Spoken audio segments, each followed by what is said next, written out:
first genocidal act committed by Israel is the mass killing of Palestinians in Gaza, in violation of Article 2A of the Genocide Convention. As the UN Secretary General explained 5 weeks ago, the level of Israel's killing is so extensive that nowhere is safe in Gaza.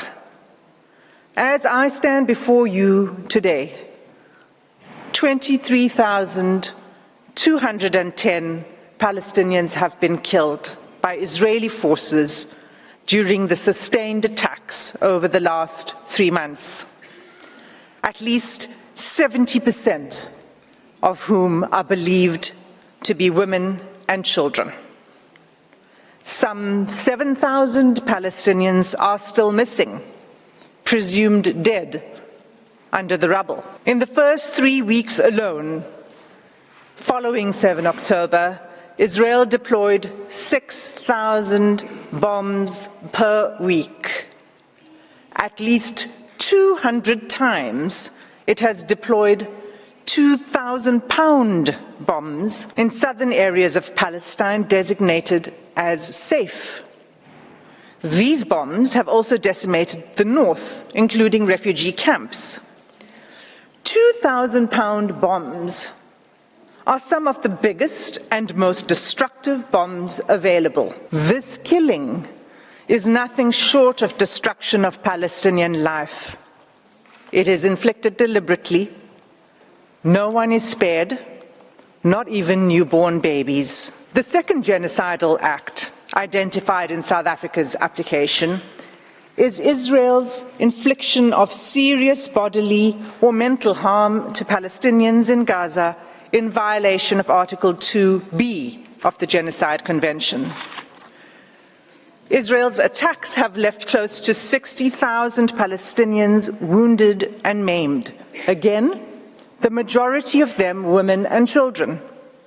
This in circumstances where the healthcare system has all but collapsed. Large numbers of Palestinian civilians, including children, are arrested, blindfolded, forced to undress and loaded onto trucks, taken to unknown locations. The suffering of the Palestinian people, physical and mental, is undeniable. Turning to the third genocidal act under Article 2C. Israel has deliberately imposed conditions on Gaza that cannot sustain life and are calculated to bring about its physical destruction. First, by displacement. Israel has forced the displacement of about 85% of Palestinians in Gaza. Second, together with the forced displacement, Israel's conduct has been deliberately calculated to cause widespread hunger, dehydration, and starvation. Israel's campaign has pushed Gazans to the brink of famine. An unprecedented 93% of the population in Gaza is facing crisis levels of hunger. Third, Israel has deliberately inflicted conditions in which Palestinians in Gaza are denied adequate shelter, clothes, or sanitation. Clean water is all but gone, leaving far below the amount required to safely drink, clean, and cook. The fourth genocidal act under Article 2B is Israel's military assault on Gaza's healthcare system, which renders life unsustainable. Those wounded by Israel in Gaza are being deprived of life-saving medical care.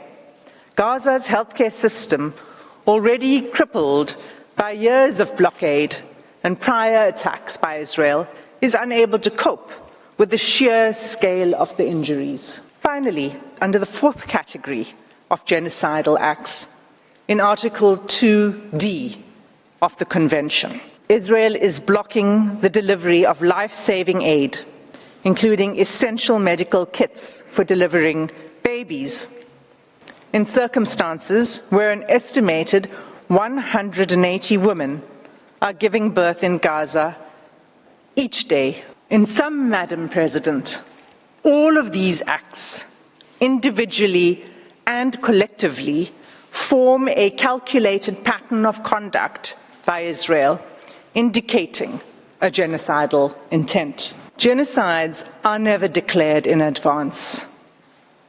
But this court has the benefit of the past 13 weeks of evidence that shows incontrovertibly a pattern of conduct and related intention that justifies a plausible claim of genocidal acts.